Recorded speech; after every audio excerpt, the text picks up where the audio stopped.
Hey guys, Jonah here, back with a beer review, and yeah, it's been an interesting day. It's Friday, obviously. I went out for some beers at lunchtime in my lunch break. Had the two Coast to Coast, the new ones by Flock and well, they're all by Verdant, but the Flock version and the Verdant version. The Flock version was by far better. Absolute epic. Met up with Graham and Mandy. Big shout to you guys. I don't think you watch my videos anyway, but never mind. And obviously seeing Andy from the Royston, which is always good. Thank you very much, Andy, for making that happen.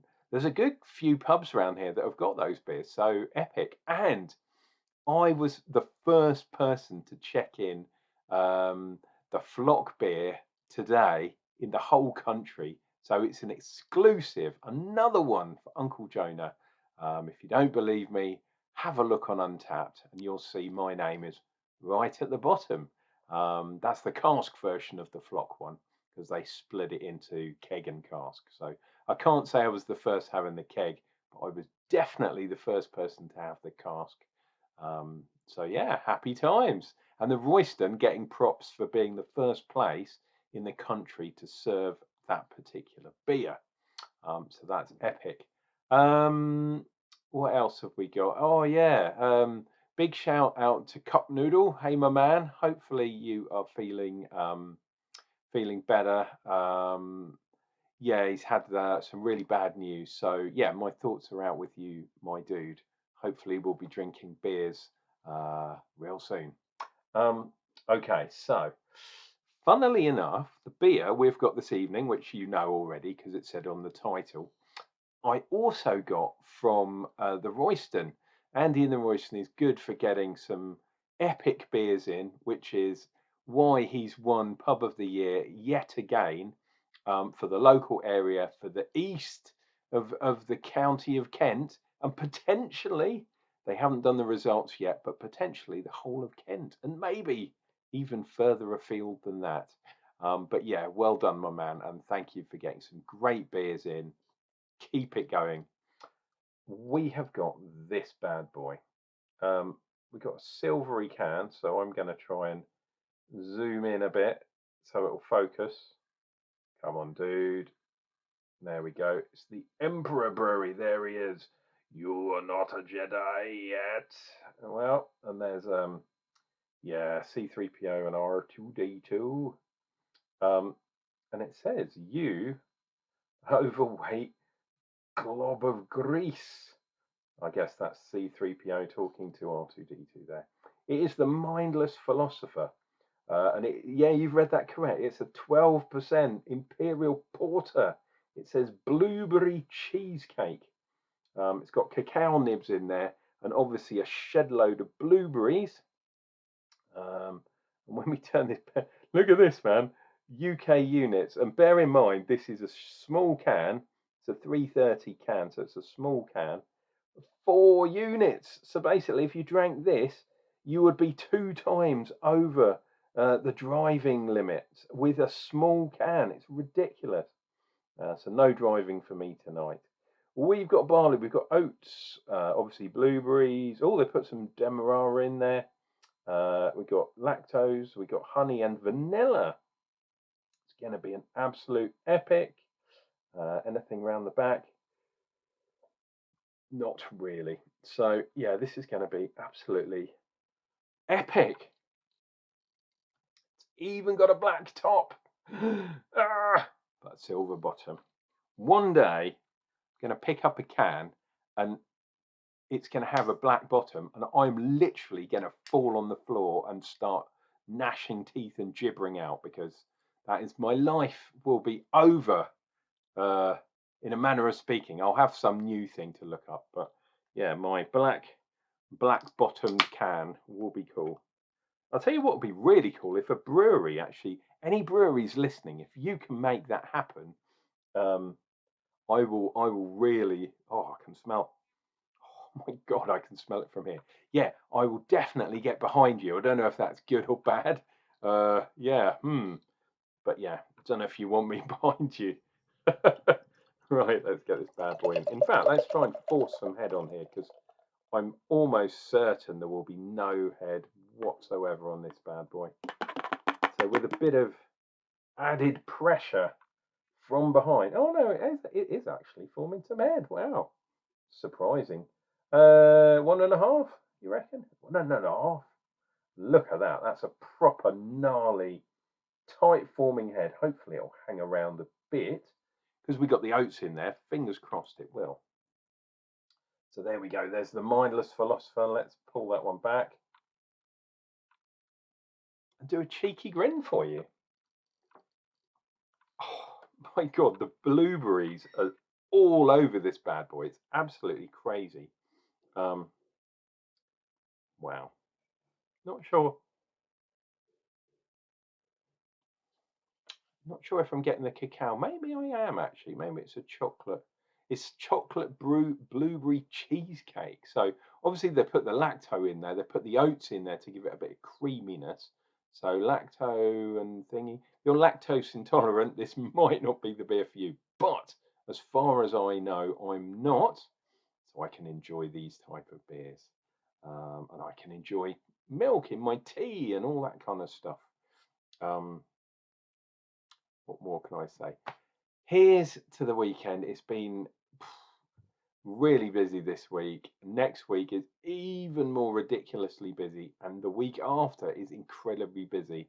So I'm going to need some strong beers. I'm doing 2 beer festivals, don't forget, and judging in both, and hopefully drinking some beers in both too. Right, cheers and beers. Let's see what we get. 12%. This is wine strength.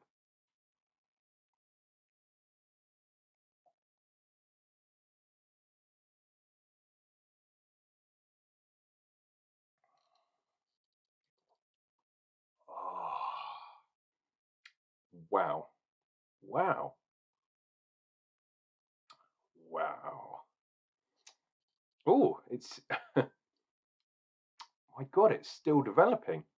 My brain, sometimes people say that my mouth works faster than my brain, which is probably true. And I get in trouble for saying the wrong thing.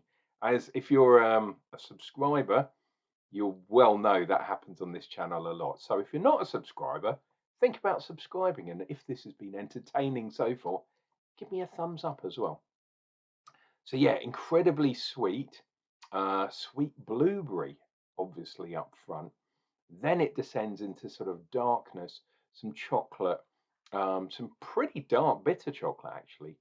Then it descends into the demerara sugar, and you're getting that kind of yeah, that sort of golden toasty sugar beet type. You know what I mean? Sugar taste. Jesus, this is incredibly sweet. Um, And then it went somewhere after that too. I think it went back to the dark side. No surprise from the Emperor Brewery. And I know some of the brewers watch my videos because obviously they keep an eye on their socials and all that kind of stuff. So yeah, if you're from the Emperor Brewery, why not contact me and yeah, we'll hook up and make something happen because you're a fantastic brewery. I love you guys actually, especially with the dark beers. I've had some of your pale ales, I think, as well, at least one.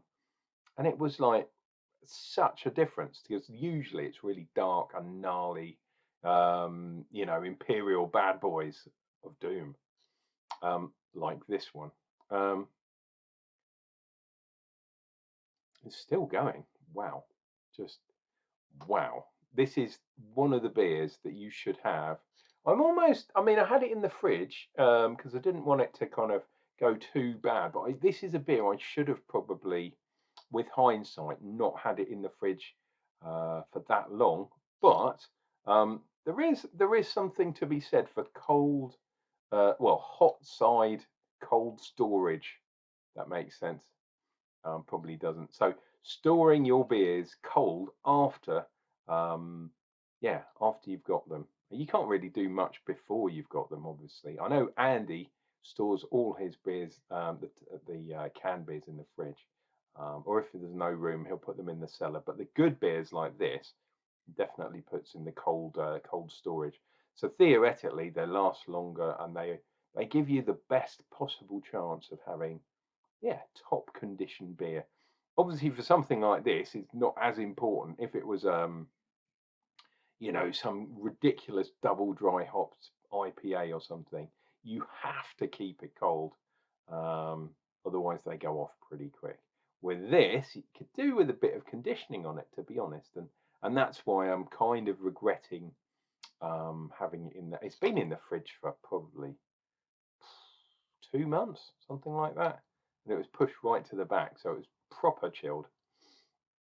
Let's dive in for some more, eh?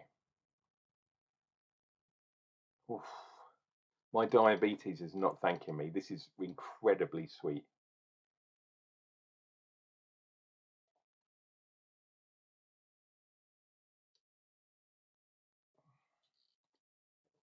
Oh, see that blueberry? I don't know if it's blueberry cheesecake. I think it reminds me more of a like a blueberry muffin or something along those lines. Ah, I'll tell you what. Oh, yeah, there's that Demerara kind of taste. If you had a blueberry muffin with Demerara brown dark sugar on top, like as a not as a glaze, but you know, like stuck in the top, you do get that sometimes. That's kind of what I'm tasting. And then obviously the chocolate and the dark malts and all the dark side are there. Um, Not so much coffee. No, some dark malts you can get that real coffee kind of thing. Um, it's not like that. It's more gritty, dark, definitely roast malts, sort of like a patent malt, you know, like the real dark ones. But the yeah, they don't taste like um, yeah, they don't taste like coffee or roast coffee, and that this one doesn't actually. But there's so much going on in here. Apart from that, you could easily forget. Pardon me. And the chocolate. Oh, the only thing, the only kind of slight downside for me is that the head, although it's there and it, you know, it's still generating head. Oh, look at that. Look at the legs. You can tell that's a strong beer. But yeah, we're not really generating any foam, and it hasn't really hung about at all, which is a shame because it had some oats in there. I guess with the stronger beers, sometimes because of the strength, it does something to the yeah, it does something to the head, so it kind of disappears a little bit. Um, but yeah, my God. So the only, if we're doing kind of a SWOT analysis, the only kind of weaknesses here are probably that the head retention. Um, the sweetness is a bit too much for me. The alcohol, surprisingly, isn't. Doesn't really taste that strong. Although I'm waxing lyrical. Um, uh, yeah, the blueberry. I mean, it is supposed to be a blueberry, but that flavour is full on, man. It's proper full on. Might maybe been able to get away with backing off the blueberry a little bit. Um, Yeah, and kind of upping the kind of creaminess of it. So maybe a little bit more oat in there, and I don't know, maybe a touch of wheat too, just to help. And the dreaded maltodextrin, um, that stuff. I know that's a sugar as well, and it can. I mean, there's enough sugar in here as is, um, but yeah, maybe a touch of that would just help a little bit with the head retention. But yeah, it's very sweet beer, very sweet. It's, I mean, for such a dark beer and using the real gnarly, gritty malts and stuff like that, because it must be the darkest of dark malts, patent or black malt, I'd imagine, something along those lines. The bitterness isn't really there, so the sugar, the sweetness isn't kind of balancing off anything apart from maybe the alcohol. Um, so as a result, it comes out for such a strong beer, it comes out quite sweet. And some people like that. There's definitely like a, what do they call them? A dessert stout or not a stout, a porter, sorry. Um, or yes, a yeah, pastry porter. Is that a thing? Who knows? It is now.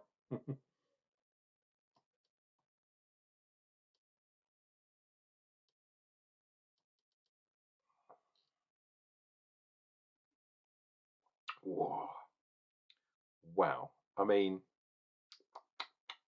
that is absolutely ridiculous. Look at the bottom of the glass. The amount of stuff just sticking around. Wow, that is absolutely epic.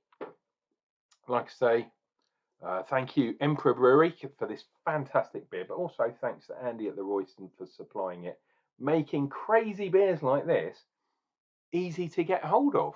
And sometimes, when you've had a few beers like yesterday and a few ciders, you might come home with a couple of cans that you weren't expecting in your pocket because you got hammered and you bought some. Anyway, this has been Unclejona enjoying a really, really good beer. That is top quality beer. That's got to be worth a thumbs up anyway, hasn't it? Please enjoy your weekend, whatever you're up to. Remember to give beer a chance. It does make you smarter, as they say. This is your loving Uncle Jonah saying Shimon and all that kind of jazz. And I'll be back with another beer review coming up real soon.